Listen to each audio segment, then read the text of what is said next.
Hello, അമ്മ മനസ്സിൻ്റെ പുതിയൊരു എപ്പിസോഡിലേക്ക് എല്ലാവർക്കും സ്വാഗതം. ചാനൽ ആദ്യമായിട്ട് കാണുന്നവരാണെങ്കിൽ ഒന്ന് സബ്സ്ക്രൈബ് ചെയ്തിട്ട് ലൈക്ക് ചെയ്യണേ. മഹേന്ദ്രന് മേഘയോടുള്ള ദേഷ്യം കൂടിക്കൂടി വരികയാണ് ഓരോ പ്രവൃത്തി കാണും തോറും.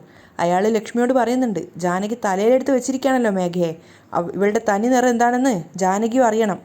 ലക്ഷ്മിയും അത് ശരിവെക്കുകയാണ്. മേഘ വല്ലാതെ ഭയന്ന് നിൽക്കുന്നുണ്ടായിരുന്നു, അതുപോലെ തന്നെ മേഘയുടെ സഹോദരങ്ങളും അച്ഛനും.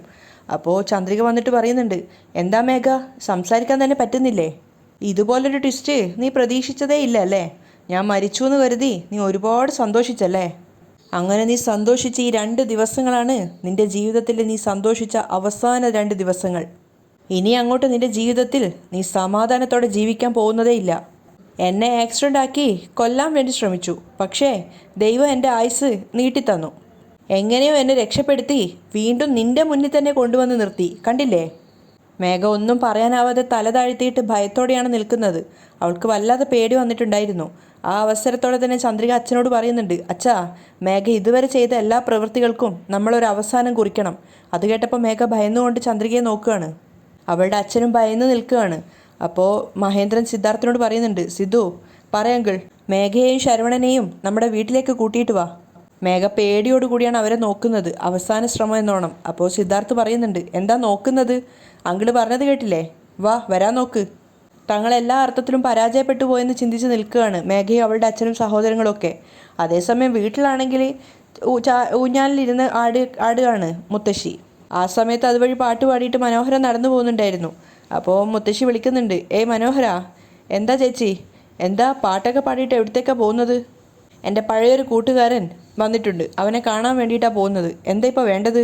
അപ്പോൾ മുത്തശ്ശി വല്ലായ്മയോടെ പറയാണ്, ഫ്രണ്ടിനെയൊക്കെ പിന്നെ കാണാൻ മനോഹര, ആ തൈലെടുത്തോണ്ട് വന്നിട്ട് എൻ്റെ കാലൊന്ന് തിരുമിത്താ. അത് കേട്ടത് മനോഹരൻ ദേഷ്യത്തോടെ നിൽക്കുകയാണ്. അപ്പോൾ മുത്തശ്ശി അഭിനയിച്ച് പറയുന്നുണ്ട്, 2 കാലും വല്ലാതെ വേദനിക്കുന്നു, എന്താണെന്നറിയില്ല. മനോഹരൻ പുതിയൊരു ഐഡിയ പറഞ്ഞു കൊടുക്കുകയാണ്, കാലങ്ങനെ നല്ലോണം വേദനിക്കുന്നുണ്ടെങ്കിൽ കാലൊരു കസേരയുടെ മേൽ കയറ്റി വെച്ചിട്ട് അവിടെ ഇരിക്കാൻ നോക്ക്. അപ്പം തന്നെ മുത്തശ്ശി പറയുന്നുണ്ട്, ഓ, നിന്നോട് പറഞ്ഞിട്ട് ഒരു കാര്യമില്ല. നീ എന്താ വിചാരിച്ചത്, ഞാനുള്ളത് കൊണ്ടാണ് നീ വീണ്ടും ഈ വീട്ടിലേക്ക് വന്ന് കയറിയത്? ഇല്ലെങ്കിൽ അനാഥനെ പോലെ റോഡിൽ അങ്ങോട്ടും ഇങ്ങോട്ടും അലിഞ്ഞു നടന്നേനെ. അതിന് തിരിച്ച് മറുപടി ഒന്നും പറയാനില്ലാത്തതുകൊണ്ട് മനോഹരം വായ്പൂട്ടി നിൽക്കുകയാണ്. അപ്പം മുത്തശ്ശി ഒന്നുകൂടി ഓർമ്മിപ്പിക്കുന്നുണ്ട്, ഞാൻ നന്നായിട്ടുണ്ടെങ്കിൽ മാത്രമേ നിനക്കും ഇവിടെ നന്നായിട്ട് ജീവിക്കാൻ പറ്റൂ, അത് ഓർമ്മ വെച്ചോ. അപ്പം ദേഷ്യത്തോടെ മനോഹരം പറയുന്നുണ്ട്, ഓ ചേച്ചി, ഇനി വാശി പിടിച്ച് എന്നെ ഇവിടുന്ന് പറഞ്ഞേക്കാൻ നോക്കണ്ട, ഇരിക്ക്, ഞാൻ പോയിട്ട് തൈലെടുത്തിട്ട് വരാം. മനോഹരം പോയിട്ട് മരുന്നെടുത്തുകൊണ്ട് വരികയാണ്. എന്നിട്ട് ചേച്ചിയുടെ കാലിൽ തടവി കൊടുക്കുന്നുണ്ട്. പ്രതികാരം ചെയ്യുന്നത് പോലെയാണ് മനോഹരൻ ചെയ്യുന്നത്, വേദനിപ്പിച്ചുകൊണ്ടാണ് തടവുന്നത്. അപ്പം മുത്തശ്ശി ദേഷ്യത്തോടെ പറയുന്നുണ്ട്, അയ്യോ വേദനിക്കുന്നുടാ, ഡാ ദ്രോഹി, ഇങ്ങനെ തേച്ച് കഴിഞ്ഞാൽ എൻ്റെ കാല് വേദനിക്കില്ലേ? നീയല്ലേ പറഞ്ഞത് ചേച്ചി നിൻ്റെ കാല് നന്നായിട്ട് വേദനിക്കുന്നുണ്ടെന്ന്, അതുകൊണ്ടല്ലേ നന്നായിട്ട് തേക്കുന്നത്? അയ്യോ, നിന്നോട് എന്നെ പറഞ്ഞാൽ മതിയല്ലോ. ഇങ്ങനെ നീ തേച്ച് കഴിഞ്ഞാൽ എൻ്റെ വേദനയല്ല പോവുക, ഇതുപോലെ നീ തേക്കുകയാണെങ്കിൽ ഞാൻ തന്നെ പോവും. മെല്ലെ തേക്ക്. ഓ, ഓക്കെ ഓക്കെ, ശരി, ഞാനിനി മെല്ലെ തേച്ച് തരാം എന്ന് പറഞ്ഞിട്ട് മനോഹരൻ മെല്ലെ തേച്ച് കൊടുക്കുകയാണ്. അപ്പോഴേക്കും സിദ്ധാർത്ഥ് അവരെയൊക്കെ കൂട്ടിക്കൊണ്ട് അവിടെ എത്തിയിട്ടുണ്ടായിരുന്നു. സിദ്ധാർത്ഥിൻ്റെ കാറിൽ തന്നെയാണ് മേഘയും ശരവണനും വന്നിട്ടുണ്ടായിരുന്നത്. അപ്പോൾ വീട്ടിലെത്തിയപ്പോൾ തന്നെ മഹേന്ദ്രൻ വീടിനകത്തേക്ക് കയറുന്നില്ല, കാരണം ഇനി ആ പടി ചവിട്ടില്ല എന്ന് പറഞ്ഞതാണല്ലോ. അതുകൊണ്ട് മുറ്റത്ത് നിന്നിട്ട് തന്നെ വിളിക്കുകയാണ്, ജാനകി, ജാനകി. പക്ഷെ ആരും തന്നെ അങ്ങോട്ടേക്ക് വരുന്നില്ല. അപ്പോൾ മഹേന്ദ്രൻ സിദ്ധാർത്ഥനോട് പറയുന്നുണ്ട്, സിദ്ധു, നീ പോയി നിൻ്റെ അമ്മയെ കൂട്ടിയിട്ട് വാ. ശരി അങ്കിൾ എന്ന് പറഞ്ഞ് മേഘയും ശരവണനെയും നോക്കിക്കൊണ്ട് സിദ്ധാർത്ഥ അകത്തേക്ക് കയറി പോവാണ്. അമ്മ, അച്ഛാ, എവിടെയാ നിങ്ങൾ? മേഘയും ശരവണനും ഭയന്നുകൊണ്ടാണ് നിൽക്കുന്നത്. സിദ്ധാർത്ഥ അകത്തേക്ക് കയറി വരുമ്പോൾ കാണുന്നത് മുത്തശ്ശിയുടെ കാല് തിരുമ്മി കൊടുക്കുന്ന മനോഹരനെയാണ്. ഓ, സിദ്ധാർത്ഥ ചിന്തിക്കുന്നുണ്ട്. എന്നിട്ട് മുത്തശ്ശിയോട് പറയാണ്, മുത്തശ്ശി, നിങ്ങളുടെ പ്രിയപ്പെട്ട കൊച്ചുമോള് ആരുടെ മോളാണെന്ന് അറിയണ്ടേ? പുറത്തേക്ക് വാ, ഇപ്പോൾ മനസ്സിലാവും. സിദ്ധാർത്ഥ എന്താ ഉദ്ദേശിക്കുന്നതെന്ന് മനസ്സിലാവാതെ മുത്തശ്ശി ഇങ്ങനെ സംശയത്തോടെ നോക്കുകയാണ്. അതുപോലെ തന്നെ മനോഹരൻ ചോദിക്കുന്നുണ്ട്, ചേച്ചി, ഇവൻ എന്തൊക്കെയാ പറയുന്നത്? ആ സമയത്ത് സിദ്ധാർത്ഥ അവൻ്റെ അമ്മയെ വിളിച്ചുകൊണ്ട് വീണ്ടും അകത്തേക്ക് പോവാണ്. സിദ്ധാർത്ഥ് ഇങ്ങനെ വിളിക്കുന്ന കേട്ടപ്പോൾ ജാനകി അങ്ങോട്ടേക്ക് വരികയാണ്. എന്താ സിദ്ധു, നീ എന്തിനാ ഇങ്ങനെ എൻ്റെ പേര് വിളിച്ചുകൊണ്ടേ ഇരിക്കുന്നത്? അമ്മ, ഒരു നിമിഷം ഒന്ന് പുറത്തേക്ക് വാ, നിങ്ങൾക്ക് ഒരു സത്യം അറിയാനുണ്ട്. അപ്പോൾ ജാനകി പറയുന്നുണ്ട്, എന്താ കാര്യം എന്ന് നീ ആദ്യം പറ. അമ്മ, പുറത്ത് വന്നാൽ മനസ്സിലാവുമല്ലോ. അതുമാത്രമല്ല, അച്ഛനും ഉണ്ടല്ലോ, അച്ഛനെയും കൂട്ടിയിട്ട് വാ എന്ന് പറഞ്ഞിട്ട് സിദ്ധാർത്ഥ് പുറത്തേക്ക് പോവാണ്. എന്താ സിദ്ധു ഉദ്ദേശിക്കുന്നതെന്ന് മനസ്സിലാവാതെ അവർ 3 പേരും പരസ്പരം മുഖത്തോട് മുഖം നോക്കുന്നുണ്ട്. ജാനകിക്ക് പകരം മുത്തശ്ശിയാണ് വാസുവിനെ വിളിക്കുന്നത്. വാസു, എന്താ ചെറിയമ്മേ? നിൻ്റെ മോനെ പഞ്ചായത്ത് മുഴുവൻ കൂട്ടിയിട്ടുണ്ട്, എന്തോ സത്യം വെളിവാക്കാനാണെന്ന്, നീ ഇങ്ങോട്ടേക്ക് വാ. ദാ ഞാൻ വരുന്നു. അപ്പോൾ മുത്തശ്ശി മനോഹരനും വേഗം അങ്ങോട്ടേക്ക് പോവാണ്. അപ്പോൾ ജാനകിയോട് പറയുന്നുണ്ട്, വാസു വന്നിട്ട് നിങ്ങൾ വന്നാൽ മതിയെന്ന്. ജാനകി വാസുവിനെ വിളിക്കുകയാണ് പുറത്തേക്ക് പോകാൻ വേണ്ടിയിട്ട്. മുത്തശ്ശി പുറത്തിറങ്ങി വന്നപ്പോൾ തന്നെ കാണുന്നത് ശരവണനെയാണ്. ശരവണനെ കണ്ടപ്പോൾ തന്നെ അവർ അതിശയിക്കുകയും അതുപോലെ തന്നെ ഞെട്ടിയിട്ടുണ്ടായിരുന്നു. അവരിങ്ങനെ ദേഷ്യത്തോടു കൂടി ശരവണനെ നോക്കുകയാണ്. ശരവണനെ അവർക്ക് അറിയാവുന്നതാണല്ലോ അവരുടെ മകളുടെ ഭർത്താവാണെന്നുള്ളത്. മാത്രമല്ല അവർ മനസ്സിൽ ചിന്തിക്കുന്നുണ്ട്, അയ്യോ ശരവണനാണ് മേഘയുടെ അച്ഛനെന്ന് ഇവർക്കെല്ലാവർക്കും മനസ്സിലായി കാണുമോ?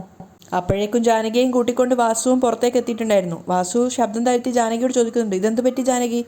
അറിയില്ല ഏട്ടാ. എന്താ പുറത്ത് നടക്കുന്നതെന്ന് ജാനകിക്കും വാസുവിനും മനസ്സിലായിട്ടില്ല. അപ്പോൾ മഹേന്ദ്രൻ ജാനകിയെ കണ്ടപ്പോൾ പറയുന്നുണ്ട്, വാ ജാനകി, കൂടെ ജനിച്ച സഹോദരൻ, എന്നെ നീ വിശ്വസിക്കുന്നില്ലല്ലോ അല്ലേ? ഈ മേഘയെ തലയിലെടുത്ത് വെച്ചിട്ട് അവളെ വിശ്വസിച്ച് നടക്കുകയല്ലേ? അവളൊരു ദ്രോഹിയാണെന്ന് ഇന്ന് ഞാൻ നിനക്ക് മനസ്സിലാക്കി തരാം. ഇവിടെ കൂടിയ എല്ലാവർക്കും ചന്ദ്രികയുടെ അച്ഛനും അമ്മയും ആരാണെന്ന് നന്നായിട്ട് അറിയാം. പക്ഷേ മേഘയുടെ അച്ഛനും അമ്മയും ആരാണെന്ന് അറിയോ? അത് കേട്ടതും എല്ലാവരും ഇങ്ങനെ അതിശയത്തോടെ മഹേന്ദ്രനെ മുഖത്തേക്ക് നോക്കുകയാണ്, പ്രത്യേകിച്ച് ജാനകി. പക്ഷേ മുത്തശ്ശി മനസ്സിൽ ചിന്തിക്കുന്നുണ്ട്, അയ്യയ്യോ സത്യങ്ങളൊക്കെ എല്ലാവരും അറിഞ്ഞു എന്നാണ് തോന്നുന്നത്, ഇനി എന്താ ചെയ്യുക? അവരിങ്ങനെ ചിന്തിക്കുകയാണ്. അപ്പോൾ ജാനകി വലിയ മൈൻഡൊന്നും ഇല്ലാത്ത രീതിയിൽ മഹേന്ദ്രനോട് ചോദിക്കുന്നുണ്ട്, അതിന് മേഘയ്ക്ക് അച്ഛനും അമ്മയും ഒന്നും ഇല്ലല്ലോ? അപ്പോൾ മഹേന്ദ്രൻ ജാനകിയോട് പൊട്ടിത്തെറിക്കുകയാണ്, ആരാ നിന്നോട് പറഞ്ഞത്? മേഘയ്ക്ക് അമ്മ മാത്രമേ ഇല്ലാതെയുള്ളൂ, അച്ഛൻ ജീവനോടെ തന്നെ ഉണ്ട്. മേഘ ഭയന്നത് തന്നെ സംഭവിക്കുകയാണ്. ജാനകിയും വാസുവും അതുപോലെ തന്നെ മനോഹരനും ഒക്കെ ഇങ്ങനെ വാ പൊളിച്ച് നിൽക്കുകയാണ്, എന്തായിരിക്കും മഹേന്ദ്രൻ പറയാൻ പോകുന്നതെന്ന് വിചാരിച്ചിട്ട്. പക്ഷേ മുത്തശ്ശിക്ക് സത്യങ്ങൾ അറിയാവുന്നത് കൊണ്ട് തന്നെ അവർ ഇങ്ങനെ ചിന്തിക്കുന്നുണ്ട്. ഇപ്പോൾ എല്ലാവരും കേൾക്കാൻ മഹേന്ദ്രൻ ആ സത്യം വിളിച്ചു പറയുന്നുള്ളത്. അപ്പോൾ അങ്കിളത് പറയട്ടെ എന്നുള്ള ആറ്റിറ്റ്യൂഡിലാണ് സിദ്ധാർത്ഥ നിൽക്കുന്നത്. അതുപോലെ ചന്ദ്രികയും വിചാരിക്കുന്നുണ്ട്, അച്ഛൻ ആ സത്യം എല്ലാവരും അറിയെ വിളിച്ചു പറയട്ടെ എന്ന്. ജാനകി ചോദിക്കുകയാണ്, മേഘയുടെ അച്ഛൻ ആരാണ്? മേഘ ഭയന്ന നിമിഷങ്ങൾ തന്നെയായിരുന്നു അത്. ആ സമയത്ത് അവൾ മഹേന്ദ്രൻ്റെ നേരെ യാചനയോടെ നോക്കുകയാണ്. അപ്പോൾ മഹേന്ദ്രൻ എല്ലാവരും കേൾക്കെ വെട്ടിത്തുറന്ന് പറയുന്നുണ്ട്, ദാ ഈ നിൽക്കുന്നില്ലേ ശരവണൻ, ഇവനാണ് മേഘയുടെ അച്ഛൻ. ജാനകിക്കും വാസുവിനും അതുപോലെ മനോഹരനും ഒക്കെ അതൊരു പുതിയ അറിവായിരുന്നു. അവരെല്ലാവരും അതിശയത്തോടെ ശരവണനെ നോക്കുകയാണ്. മാത്രമല്ല ജാനകി ഏട്ടനോട് ചോദിക്കുന്നുണ്ട്, ഇയാളോ? ഇയാൾ മരതക ചെറിയമ്മയുടെ മരുമകനല്ലേ? ഇയാളെങ്ങനെ മേഘയുടെ അച്ഛനാവും? അപ്പോഴാണ് മഹേന്ദ്രൻ ആ സത്യങ്ങൾ തുറന്നു പറഞ്ഞു കൊടുക്കുന്നത്. അതെങ്ങനെയാണെന്ന് ഞാൻ പറഞ്ഞു തരാം. ദാ ഈ നിൽക്കുന്നില്ലേ മരതക ചെറിയമ്മ, ഇവർ ചെറിയ പ്രായത്തിൽ ആരെയോ പ്രണയിച്ച് അയാൾ ചതിച്ചതിൽ ഒരു കുട്ടിയുമായിട്ടാണ് ജീവിച്ചിരുന്നത്. അത് കേട്ടപ്പോൾ പഴങ്കഥകളൊക്കെ പറയാൻ തുടങ്ങിയപ്പോൾ മരതക മുത്തശ്ശിയുടെ മനസ്സിൽ ദേഷ്യം നിറയാണ്. അപ്പോൾ മഹേന്ദ്രൻ എല്ലാവരും കേൾക്കെ ബാക്കി കൂടെ പറഞ്ഞു കൊടുക്കുന്നുണ്ട്. അങ്ങനെ അയാൾ പറ്റിച്ചതിന് ശേഷം ഇവരുടെ അച്ഛൻ വന്നിട്ട് നമ്മുടെ അച്ഛൻ ത്യാഗരാജൻ്റെ അടുത്ത് വന്ന് പറഞ്ഞു, എൻ്റെ മോളെ ഒരുത്തൻ പറ്റിച്ചിട്ട് പോയെന്ന്. ഇനി അവളെ ആരും കല്യാണം കഴിക്കില്ല, നീ നിൻ്റെ വീട്ടിലേക്ക് അവളെ വിളിച്ചു കൊണ്ടുവന്ന് അവളെയും അവളുടെ മോളെയും നോക്കണം, പൊന്നുപോലെ വളർത്തണം. അത് കേട്ട സമയത്ത് മുത്തശ്ശിക്ക് ഇങ്ങനെ ദേഷ്യത്തോടെ നിൽക്കുകയാണ്. അപ്പോൾ കുറച്ചൊക്കെ ജാനകിക്കും അറിയാവുന്നതാണ്. പക്ഷേ ജാനകിയും വാസുവും പരസ്പരം മുഖത്തോട് മുഖം നോക്കുന്നുണ്ട്. അപ്പോൾ മഹേന്ദ്രൻ ആ സത്യങ്ങളൊക്കെ ആ കഥകളൊക്കെ വീണ്ടും വീണ്ടും എല്ലാവരും കേൾക്കെ പറയുകയാണ്. അങ്ങനെ അദ്ദേഹം പറഞ്ഞ ആ ഒരു വാക്കിന് വേണ്ടിയിട്ട് നമ്മുടെ അച്ഛൻ ത്യാഗരാജൻ ഇവരെ രണ്ടുപേരെയും പൊന്നുപോലെ നമ്മുടെ വീട്ടിൽ വെച്ച് വളർത്തി. മരതകളേമയ്ക്ക് ഒരു മകളും ഉണ്ടായിരുന്നു, മല്ലിക. പക്ഷേ മല്ലിക ജനിച്ചതിന് ശേഷം മല്ലികയുടെ അച്ഛൻ ഇവരെ രണ്ടുപേരെയും ഇതുവരെ കാണാൻ വന്നിട്ടുണ്ടായിരുന്നില്ല. അതുകൊണ്ട് തന്നെ അതിനുശേഷവും നമ്മുടെ അച്ഛൻ തന്നെയാണ് മല്ലികയ്ക്ക് വേണ്ടുന്ന എല്ലാ കാര്യങ്ങളും ചെയ്തു കൊടുത്തിരുന്നത്. അവളെ നന്നായി പഠിപ്പിച്ച് നല്ല ജോലിയും ഒക്കെ ആക്കി കൊടുത്തു. പക്ഷേ മല്ലിക നമ്മുടെ വീട്ടിൽ കാർ ഡ്രൈവറായിരുന്ന ഈ ശരവണനെ പ്രണയിച്ച് ഒളിച്ചോടിപ്പോയി. തൻ്റെ അച്ഛനെ മോശക്കാരനായിട്ട് ചിത്രീകരിച്ചുകൊണ്ട് മഹേന്ദ്രൻ പറയുന്നത് കേൾക്കുന്തോറും മേഘയ്ക്ക് വല്ലാത്ത സങ്കടവും നിരാശയൊക്കെ തോന്നുന്നുണ്ടായിരുന്നു. ശരവണനാണെങ്കിൽ തലതാഴ്ത്തി നിൽക്കുകയാണ്. മരതക മുത്തശ്ശിയാണെങ്കിൽ ശരവണനോടുള്ള ദേഷ്യത്തിലാണ് നിൽക്കുന്നത്, തൻ്റെ മകളെ പ്രണയിച്ചിട്ട് കൊന്നതിനുള്ള ദേഷ്യമൊക്കെ. അപ്പോൾ മഹേന്ദ്രൻ പറയുന്നുണ്ട്, ആ ഒരു ദേഷ്യത്തിൽ നമ്മുടെ അച്ഛൻ പറഞ്ഞു ഇവനെ നീ വീട്ടിൽ കാല് കുത്താൻ പാടില്ല എന്ന്. അങ്ങനെ ശരവണനും മല്ലികയും കൂടി എവിടേക്കോ ഒളിച്ചോടിപ്പോയി അവർ കുടുംബമായിട്ട് ജീവിച്ചു. മല്ലികയ്ക്ക് എന്നാണോ കുഞ്ഞ് ജനിച്ചത് അന്ന് തന്നെയായിരുന്നു ലക്ഷ്മിക്കും കുഞ്ഞ് ജനിച്ചിട്ടുണ്ടായിരുന്നത്. പ്രസവത്തോടെ മല്ലിക മരണപ്പെട്ടുപോയി. അങ്ങനെ മരണപ്പെട്ട മല്ലികയുടെ അടുത്തു നിന്നും അവളുടെ കുഞ്ഞിനെ എടുത്തുകൊണ്ടുവന്ന് ലക്ഷ്മിയുടെ അടുത്ത് വെച്ച് ലക്ഷ്മിക്ക് ജനിച്ച ഞങ്ങളുടെ മകൾ ചന്ദ്രിക എടുത്തുകൊണ്ടുപോയി ക്ഷേത്രത്തിൽ കൊണ്ടുവച്ചു ഈ റാസ്കൽ. ശരവണനെ ചൂണ്ടിക്കൊണ്ടാണ് മഹേന്ദ്രൻ പറയുന്നത്. ശരവണൻ ഒരു അക്ഷരം പോലും പറയാതെ തലതാഴ്ത്തി നിൽക്കുന്നുണ്ട്. തൻ്റെ അച്ഛൻ്റെ കാര്യങ്ങളൊക്കെ പറയുന്നത് കേട്ടപ്പോൾ മേഘ തലതാഴ്ത്തിയിട്ട് സങ്കടത്തോടെ നിൽക്കുകയാണ്. ഇപ്പോഴും താൻ പിടിക്കപ്പെട്ടിട്ടില്ല എന്നുള്ളൊരു ധൈര്യത്തിൽ തന്നെയാണ് മരതക മുത്തശ്ശി നിൽക്കുന്നത്. പക്ഷേ വാസുവിനും മനോഹരനും ജാനകിക്കൊക്കെ ഇതൊക്കെ ഒരു പുതിയ കഥകളായിരുന്നു. മഹേന്ദ്രൻ നെഞ്ചു പൊട്ടുന്ന സങ്കടത്തോടെ പറയാണ്, ഞങ്ങൾക്ക് മകളായി ജനിച്ച ഞങ്ങളുടെ ചന്ദ്രിക ഏതോ ഒരു ഗ്രാമത്തിൽ ആരും ഇല്ലാതെ അനാഥയായിട്ട് വളർന്നു. അത് കേട്ട സമയത്ത് ചന്ദ്രിക സങ്കടത്തോടെ തലതാഴ്ത്തി നിൽക്കുകയാണ്. അപ്പോൾ ജാനകിയോട് മഹേന്ദ്രൻ പറയുന്നുണ്ട്, എന്നാൽ ശരവണനും മല്ലികയ്ക്കും ജനിച്ച മേഘ ഞങ്ങളുടെ വീട്ടിൽ ഞങ്ങളുടെ മകളായിട്ട് എല്ലാ സൗകര്യങ്ങളും അനുഭവിച്ച് റാണിയായി വളർന്നു ജീവിച്ചു. മേഘ അപമാനത്തോടെ തലതാഴ്ത്തി നിൽക്കുകയാണ്. ആരോ ചെയ്ത തെറ്റിൻ്റെ ഫലമായിട്ടാണ് അവൾ ഇതൊക്കെ അനുഭവിച്ചും കേട്ടുകൊണ്ടിരിക്കുന്നത്. അപ്പോൾ ജാനകി കേട്ട കാര്യങ്ങളൊക്കെ വെച്ചിട്ട് മഹേന്ദ്രനോട് ചോദിക്കുകയാണ്, എന്തൊക്കെയാണ് ഏട്ടൻ ഈ പറയുന്നത്? ശരവണനാണോ കുട്ടികളെ മാറ്റിയിരുന്നത്? അതേ ജാനകി, ഈ റാസ്കലായിരുന്നു കുട്ടികളെ മാറ്റിയത് എന്ന് പറഞ്ഞിട്ട് ശരവണൻ്റെ ഷർട്ടിന് കുത്തിപ്പിടിക്കുകയാണ് മഹേന്ദ്രൻ. തൻ്റെ അച്ഛനെ കൺമുന്നിൽ വെച്ചിട്ട് മഹേന്ദ്രൻ അടിക്കുന്നത് കണ്ടതും മേഘ ദേഷ്യത്തോട് ചാടിക്കയറുകയാണ്. മതി, നിർത്ത്. എന്തിനാ ഇദ്ദേഹത്തെ അടിക്കുന്നത്? ഇദ്ദേഹം കുട്ടികളെ മാറ്റി വെച്ചത് നിങ്ങൾ കണ്ടിട്ടുണ്ടോ? അതിനെന്തെങ്കിലും തെളിവുണ്ടോ? അപ്പം മേഘയോട് മഹേന്ദ്രൻ ചാടിക്കയറി ചോദിക്കുകയാണ്. ശരി, അപ്പോൾ ഇവനല്ല കുട്ടികളെ മാറ്റിവെച്ചതെങ്കിൽ വേറെ ആരാണ് കുട്ടികളെ മാറ്റിവെച്ചത്? അത് കേട്ടതും മരതക മുത്തശ്ശി തലതാഴ്ത്തി നിൽക്കുകയാണ്, ഒന്നും പറയാതെ.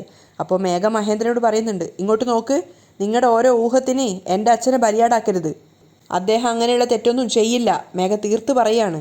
അത് കേട്ടതും മഹേന്ദ്രൻ ജാനകിയുടെ നേരെ പോയിട്ട് പറയുന്നുണ്ട്, ദാ നോക്ക് നോക്ക് നോക്ക് ജാനകി, കണ്ടില്ലേ അവളുടെ അച്ഛൻ ചെയ്ത തെറ്റ് എങ്ങനെയാ മറച്ചു വെക്കുന്നതെന്ന് നോക്ക്. ഞാനും എൻ്റെ അച്ഛനും ചേർന്ന് കഷ്ടപ്പെട്ട് സമ്പാദിച്ച സ്വത്തുക്കൾ മുഴുവൻ അവൾ അപഹരിച്ചെടുത്തു. അന്നേ എല്ലാം തീരുമാനിച്ചുറപ്പിച്ചിട്ടാണ് കുട്ടികളെ മാറ്റിയിരുന്നത്. ശരവണനും മേഘയൊന്നും ഒന്നും പറയുന്നില്ല. അപ്പോൾ മഹേന്ദ്രൻ ജാനകിയോട് പറയാണ്, അച്ഛൻ എങ്ങനെയാണ് ഉണ്ടാവുക അതുപോലെ തന്നെയല്ലേ മകളും ഉണ്ടാവുക. അച്ഛന് പറ്റിയ മകൾ തന്നെയാണ് ജനിച്ചിട്ടുണ്ടായിരുന്നത്. മേഘയെക്കുറിച്ച് മഹേന്ദ്രൻ അങ്ങനെ കുറ്റം പറയുന്നത് കേട്ടപ്പോൾ ജാനകിക്ക് വല്ലാത്തൊരു വിഷമം തോന്നുകയാണ്. ജാനകി ചോദിക്കുന്നുണ്ട്, ഏട്ടൻ പറഞ്ഞത് വെച്ച് നോക്കുകയാണെങ്കിൽ ശരവണനല്ലേ തെറ്റ് ചെയ്തത്? മേഘയ്ക്ക് എന്താ അറിയുക? അവളാണോ ചെറുതിൽ ഇതൊക്കെ ചെയ്യാൻ പറഞ്ഞത്? അത് ന്യായമല്ലേ എന്ന അർത്ഥത്തിലാണ് മനോഹരനും അതുപോലെ വാസുവും നിൽക്കുന്നത്. അപ്പോൾ മഹേന്ദ്രൻ പറയുന്നുണ്ട്, ശരി, നീ പറഞ്ഞത് ശരി തന്നെയാണ്. പക്ഷേ ശരവണനാണ് ഇവളുടെ അച്ഛനെന്ന് അറിഞ്ഞിട്ടും എന്തുകൊണ്ടാണ് ഇവൾ നമ്മളോടൊന്നും അതുപോലെ പറയാതിരുന്നത്? അതിന് ജാനകിക്കും മറുപടി ഇല്ലായിരുന്നു. അവർ മേഘയെ നോക്കുമ്പോൾ മേഘ തലതാഴ്ത്തി നിൽക്കുകയാണ്.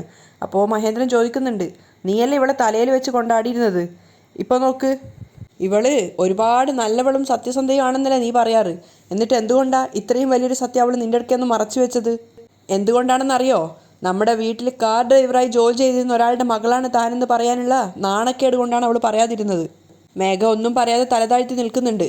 അപ്പോൾ മഹേന്ദ്രൻ പറയാണ്, ഇത്രയും നടന്ന കാര്യങ്ങൾ മുഴുവൻ മരതക ഇളയമ്മയ്ക്ക് നന്നായിട്ടറിയാം. തൻ്റെ നേരെയാണ് മഹേന്ദ്രൻ അടുത്തതായി വരുന്നതെന്ന് മനസ്സിലാക്കിയതും മരതക മുത്തശ്ശി ഇങ്ങനെ ആശ്ചര്യത്തോടെ നോക്കുന്നുണ്ട്. അപ്പോൾ മഹേന്ദ്രൻ ജാനകിയോട് പറയാണ്, എന്നാലും തൻ്റെ മകളുടെ കുഞ്ഞ് നന്നായി വളരണമെന്ന് കരുതി എല്ലാ സത്യങ്ങളും അവരും മറച്ചു വെച്ചു. അപമാനഭാരത്തോടെ നിൽക്കുകയാണ് മേഘയും മുത്തശ്ശിയൊക്കെ. അപ്പോൾ മഹേന്ദ്രൻ പറയുന്നുണ്ട്, അന്നേ ഇവരിത് വെട്ടിത്തുറന്ന് പറഞ്ഞിരുന്നെങ്കിൽ ഇത്രയും പ്രശ്നങ്ങൾ ഉണ്ടാവുമായിരുന്നില്ല. മഹേന്ദ്രൻ കണ്ണ് നിറഞ്ഞുകൊണ്ട് പറയുന്നുണ്ട്, ഇവരുടെ അത്യാഗ്രഹത്തിന് വേണ്ടിയിട്ട് ഇന്ന് നമ്മുടെ കുടുംബം ഛിന്ന ഭിന്നമായി. നമ്മുടെ കുടുംബത്തെ ഭിന്നിച്ച് നമ്മളെയൊക്കെ ഇങ്ങനെ 4 വഴിക്കാക്കി ഇവരെ ഞാൻ വെറുതെ വിടാൻ പോകുന്നില്ല. എന്നിട്ട് സിദ്ധാർത്ഥിനോടായിട്ട് പറയാണ്, സിധു, എത്രയും പെട്ടെന്ന് പോലീസിനെ വിളിച്ച് ഇവരെയൊക്കെ പോലീസ് സ്റ്റേഷനിലേക്ക് എത്തിക്കണം.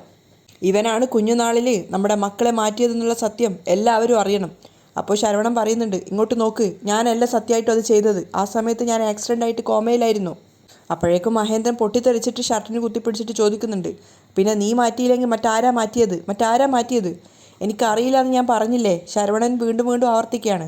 അപ്പോഴേക്കും മേഘ പറയുന്നുണ്ട്, നിർത്ത്, എന്തിനാ എൻ്റെ അച്ഛനെ അടിക്കുന്നത്? എൻ്റെ അച്ഛനാണ് തെറ്റ് ചെയ്തതെങ്കിൽ നിങ്ങളത് തെളിയിക്ക്. വെറുതെ അദ്ദേഹത്തെ ഉപദ്രവിക്കാനാണെങ്കിൽ മര്യാദയോടുകൂടി ഞാൻ സംസാരിക്കില്ല. അപ്പോഴേക്കും മഹേന്ദ്രൻ ജാനകിയോട് പറയാണ്, നോക്ക് ജാനകി, കണ്ടില്ലേ, ചെയ്യേണ്ടതൊക്കെ ചെയ്തിട്ട് അവൾ അഹങ്കാരത്തോടെ സംസാരിക്കുന്നത് നോക്ക്. ഇവളെയാണോ നീ സിദ്ധാർത്ഥിന് കല്യാണം കഴിക്കാൻ വേണ്ടി ആലോചിച്ച് വെച്ചത്?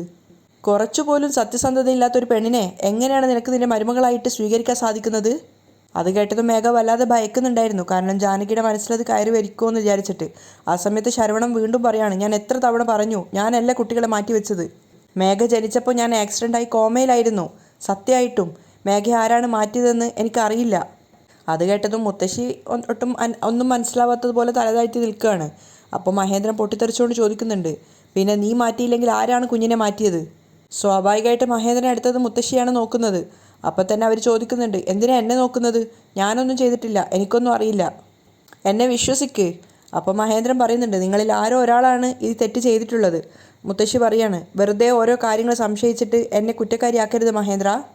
എൻ്റെ മകളെ മാറ്റിവെച്ച നിങ്ങളിൽ ആരായാലും തീർച്ചയായിട്ടും ഞാൻ അതിനുള്ള ശിക്ഷ നിങ്ങൾക്ക് തന്നിരിക്കും. അത് കേട്ടതും മുത്തശ്ശിയുടെ മനസ്സിൽ പേടി കുടുങ്ങുകയാണ്. അവസാന കാലത്ത് പേരക്കുട്ടിയുടെ കൂടെ സന്തോഷമായിട്ട് ജീവിക്കാമെന്ന് വിചാരിച്ചപ്പോൾ എന്നെ ജയിലിലേക്ക് പറഞ്ഞു വിടുന്നതാണല്ലോ തോന്നുന്നത്. അപ്പോഴേക്കും മേഘ ജാനകിയോട് പറയുന്നുണ്ട്, അമ്മായി, സത്യമായിട്ടും ശരവണനാണ് എൻ്റെ അച്ഛനെന്ന് ഈ അടുത്താണ് ഞാൻ അറിഞ്ഞത്. ഈ ഒരു കാര്യം ആദ്യം തന്നെ ഞാൻ നിങ്ങളോട് വന്ന് പറയണമെന്ന് വിചാരിച്ചതാണ്. പക്ഷേ എനിക്ക് മുന്നേ ഇവരത് മനസ്സിലാക്കി. അല്ലാതെ വേറൊരു തെറ്റും ഞാൻ ചെയ്തിട്ടില്ല. ആരോ എന്നെ മാറ്റിവെച്ചതിന് എനിക്കെന്ത് ചെയ്യാൻ പറ്റും? അപ്പോൾ ചന്ദ്രിക പറയുന്നുണ്ട്, അച്ഛാ, എന്നെയും മേഘയും കുട്ടിയായിരുന്നപ്പോൾ ആരാണ് പരസ്പരം മാറ്റിവെച്ചതെന്ന് തീർച്ചയായിട്ടും നമ്മൾ കണ്ടുപിടിക്കണം. അപ്പോഴേ പല സത്യങ്ങളും പുറത്തേക്ക് വരുള്ളൂ. തീർച്ചയായിട്ടും അത് ഞാൻ കണ്ടുപിടിക്കുക തന്നെ ചെയ്യും, മഹേന്ദ്രനും പറയാണ്. എന്നിട്ട് അദ്ദേഹം അവിടെ നിന്ന് ഇറങ്ങി പോകുന്നുണ്ട്. കൂട്ടത്തോടെ തന്നെ സിദ്ധാർത്ഥവും ചന്ദ്രികയും ലക്ഷ്മിയും ഒക്കെ പോവുകയാണ്. അതിന് പിന്നാലെ തന്നെ ജാനകിയും വാസുവൊക്കെ അകത്തേക്ക് പോകുന്നുണ്ട്. അവസാനം മേഘ അവളുടെ അച്ഛനും മാത്രമായി അവിടെ. ആ സമയത്ത് മേഘ അച്ഛനോട് പറയുന്നുണ്ട്, പേടിക്കൊന്നും വേണ്ട, ഇപ്പോൾ ഇനി നമുക്ക് ആരെയും ഭയക്കാതെ പരസ്പരം കണ്ടുമുട്ടാലോ എന്ന്. അപ്പോൾ ശരവണൻ പറയുന്നുണ്ട്, ഞാൻ കാരണം എൻ്റെ മോൾക്ക് ഒരുപാട് ഉപദ്രവങ്ങൾ ഉണ്ടായിന്ന്. മേഘ പറയാണ്, എന്തായാലും ഒരു ദിവസം സത്യങ്ങളൊക്കെ എല്ലാവരും അറിയുമല്ലോ. സത്യം അറിഞ്ഞു എന്ന് വിചാരിച്ച് ഇവരെന്ത് ചെയ്യാനാണ്? അച്ഛൻ അതൊക്കെ വിട്. അച്ഛനാണ് എൻ്റെ അച്ഛൻ എന്നുള്ളത് ഇവരൊക്കെ അറിഞ്ഞു എന്ന് വെച്ച് എനിക്ക് സന്തോഷമേ ഉള്ളൂ. ഇനി ആരെയും ഭയക്കാതെ ഒളിഞ്ഞും തെളിഞ്ഞും അല്ലാതെ നമുക്ക് മര്യാദയ്ക്ക് തന്നെ പരസ്പരം കണ്ടുമുട്ടാം. അച്ഛൻ ഒന്നും പേടിക്കാതെ പോയിക്കോളൂ. കണ്ണു തുടച്ചുകൊണ്ടാണ് ശരവണൻ അവിടെ നിന്ന് പോകുന്നത്. അച്ഛൻ പോകുന്നത് നോക്കി നിൽക്കുകയാണ് മേഘ. അവിടെയാണ് ഇന്നത്തെ എപ്പിസോഡ് വൈൻഡപ്പ് ചെയ്യുന്നത്.